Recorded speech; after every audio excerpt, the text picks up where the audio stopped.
Informasi terkait warga korban kebakaran di Bekasi, Jawa Barat yang mengais puing sisa kebakaran. Korban berharap masih ada harta benda yang bisa diselamatkan.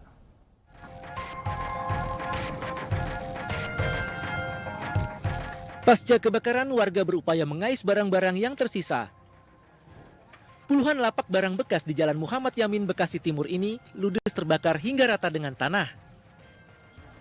Sejumlah anak-anak bahkan ikut mengais sisa-sisa kebakaran. Menurut warga, kebakaran diduga berawal dari keributan salah satu penghuni lapak dengan anggota keluarganya. Ini warung, jadi tetangga ribut, habis ribut tetangga, ya kita juga udah ngingatin dulu, supaya nggak beres jangan ada lah di sini, gitu. Oh, terus ribut karena ada ini, ya cok keluarga, atau pakai bensin disiram. Oh, disiram. Ada berapa lapak Pak yang kebakar malam? Banyak juga sih. Banyak Pak ya? Habis semua Pak? Habis. Itu lapak-lapak apa sih Pak? Banyak kan? Lapak pemulung semua. Oh, barang-barang bekas. Iya. Warga korban kebakaran kini terpaksa mengungsi di tenda darurat BNPB yang terletak tak jauh dari lokasi kebakaran. Warga membutuhkan bantuan berupa pakaian, makanan, serta obat-obatan. Sebelumnya kebakaran melanda puluhan lapak pemulung dan pedagang di kawasan Durenjaya, Bekasi Timur Sabtu malam. Api dengan cepat membesar karena material bangunan semi permanen di lapak pemulung mudah terbakar. Hingga kini polisi masih menyelidiki penyebab pasti kebakaran. Dari Bekasi, Jawa Barat, Rahmat Hidayat, iNews melaporkan. Selain di Bekasi, pemirsa, api juga melalap belasan bangunan di Kalideres, Jakarta Barat. Akibatnya sejumlah rumah kontrakan, sebuah klinik, dan lapak barang rongsokan hangus terbakar. Bantuan Belambira ini, api sudah membesar ini di pinggir jalan. Kampung belakang dekat dokter. Kobaran api melanda belasan bangunan di Kalideres, Jakarta Barat malam tadi. 9 rumah kontrakan, 2 lapak barang rongsokan, dan sebuah klinik hangus terbakar. Belasan mobil pemadam kebakaran diterjunkan untuk memadamkan api. Jauhnya sumber air dan banyaknya material mudah terbakar membuat api cepat menjalar. Setelah 2 jam, api berhasil dipadamkan. Diduga kebakaran terjadi akibat korsleting arus listrik. Kita terima laporan pukul 21.15 dari salah satu personel kita, rumahnya ada di sekitar. Ada kesulitan? Kesulitannya ini dikarenakan jalan yang sempit dan sumber air yang jauh. Satu itu merupakan kesulitan. Tak ada korban jiwa dalam peristiwa ini. Akibat kebakaran ini, kerugian ditaksir mencapai 1,7 miliar rupiah. Dari Jakarta, Miftahul Gani, iNews melaporkan. Dan untuk mengetahui kondisi terkini pasca kebakaran belasan bangunan di Kalideres, Jakarta Barat, sudah ada rekan kami Bayu Pradana di lokasi. Bayu, seperti apa kondisi saat ini? Apakah warga masih ada yang mengais sisa harta bendanya?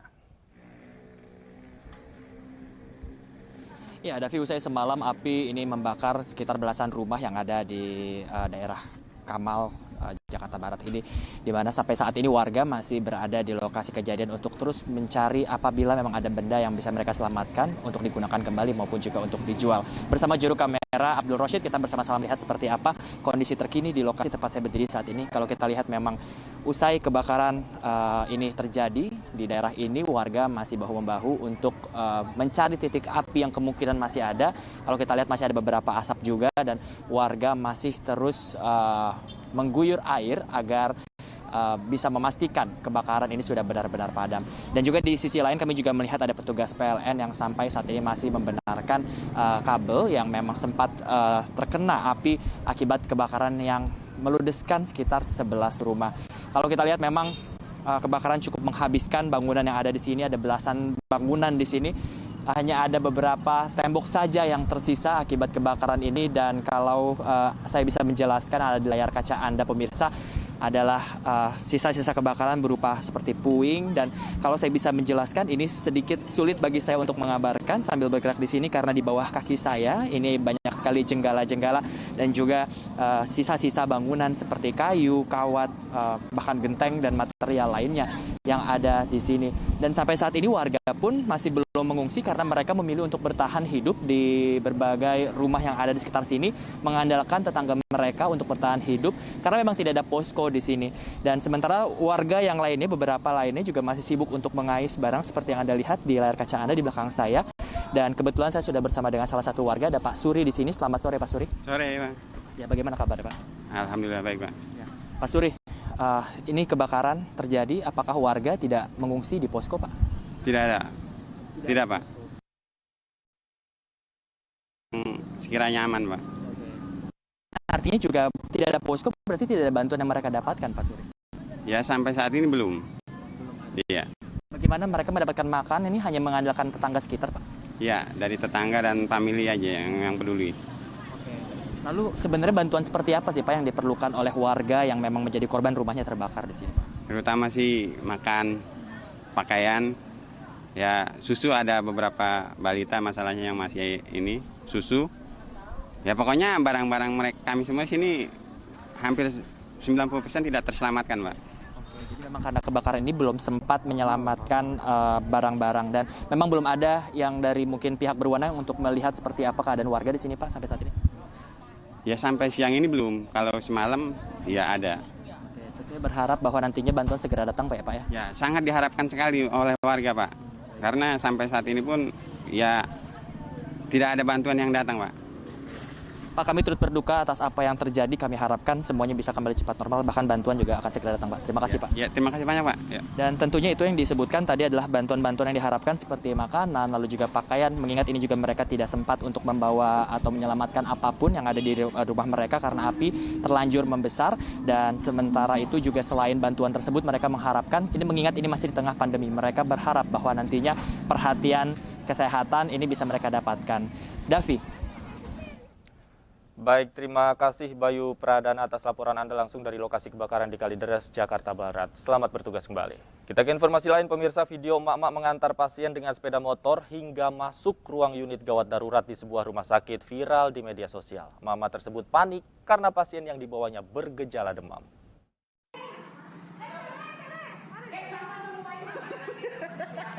Beginilah video amatir yang direkam perawat ketika seorang emak-emak mengendarai sepeda motor mengantar seorang pasien hingga masuk ke dalam ruangan UGD di Rumah Sakit Mitra Sehat Situbondo, Jawa Timur. Melihat aksi emak-emak ini, sejumlah tim medis tertawa, namun sambil membantu memindahkan pasien untuk mendapatkan pertolongan pertama. Wanita berusia 54 tahun ini ternyata mengantarkan pasien disabilitas dengan keluhan demam, batuk, dan lemas. Pihak Rumah Sakit Mitra Sehat Situbondo membenarkan kejadian di video yang viral di medsos tersebut terjadi pada Sabtu kemarin.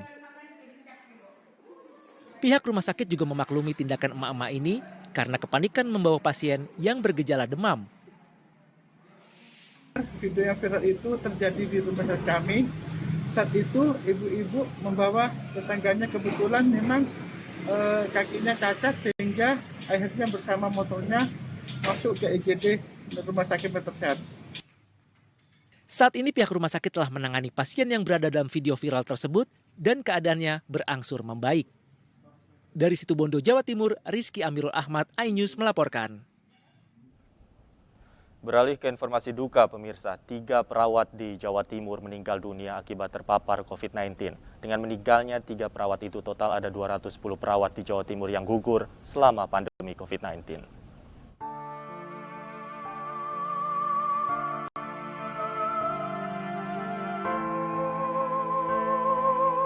Tiga jenazah perawat yang meninggal dunia dibawa dengan mobil ambulans ke tempat peristirahatan terakhirnya di Bondowoso, Jawa Timur.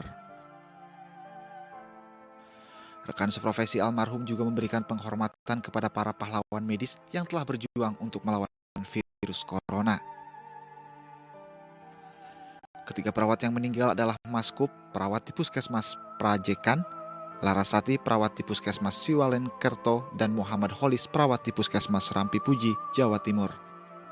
Sebelum meninggal dunia, mereka sempat menjalani perawatan di rumah sakit dan meninggal dunia pada hari Jumat dan Sabtu kemarin. Untuk mencegah penularan COVID-19 dan mengurangi beban tenaga medis, Ketua PPNI meminta seluruh pihak untuk disiplin menerapkan protokol kesehatan. Dan juga untuk menurunkan angka kematian yang terjadi pada perawat. Yang pertama, saya ingin teman-teman untuk terus tetap waspada, menerapkan protokol kesehatan secara disiplin. Jangan sampai terlena. Kemudian di luar juga harus dijaga saling menahan diri, terutama tidak ikut dalam kerumunan, ya, termasuk berbagai kegiatan-kegiatan yang mungkin tidak diperlukan. Dengan meninggalnya 3 perawat ini, total sudah ada 210 perawat yang meninggal dunia akibat COVID-19 di Jawa Timur. Sedangkan yang terkonfirmasi positif COVID-19, 5.138 orang perawat. Dari Surabaya, Jawa Timur, Yuda Prawira, iNews melaporkan. Acara jelajah alam komunitas motor trail diduga langgar protokol kesehatan. iNews sore segera kembali.